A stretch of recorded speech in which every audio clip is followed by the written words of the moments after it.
gribēju jums parādīt, kā ātri un nesāpīgi meklēt informāciju par iepirkumiem.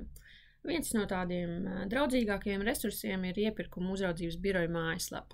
Kad esat tajā nonākuši, spiediet uz meklēt paziņojumus. Tad spiediet turpināt. Tā, te ir visi paziņojumi, respektīvi no šejienes var sākt meklēt adatas siena kaudzē. Tāpēc es vienmēr iesaku izmantot filtrus. Tuvojas pašvaldību vēlēšanas, kādam varētu būt interesi noskaidrot, kur mana pašvaldība tērē naudu. Piemēram, tas kāpēc prātā nāk Ogres novada pašvaldība, ierakstam to šajā lodziņā, tad no paziņojuma veidiem tie, kas man patīk visvairāk, ir rezultātu paziņojumi, spiežam meklēt. Te mēs redzam visu blāķi, sistēmā ir pieejami 1769, bet, ja gribas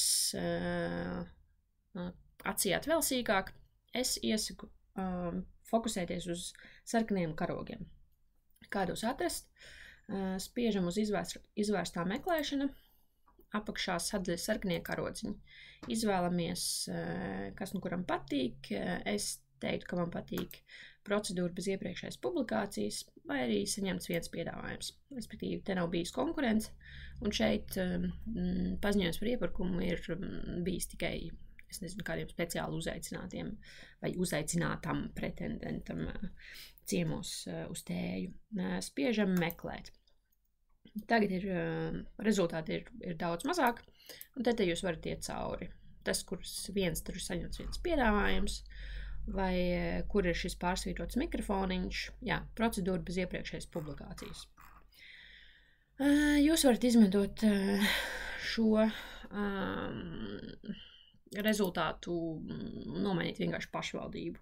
Piemēram, Bauskas novada pašvaldība. Jā, pārējie uzstādījumi paliek tie paši, tikai attiecīgie sarkanie karogi. Tā kā jā, kā redzat, viss ir ļoti vienkārši, ātri un efektīvi. Ceru, ka būs jums noderīgi.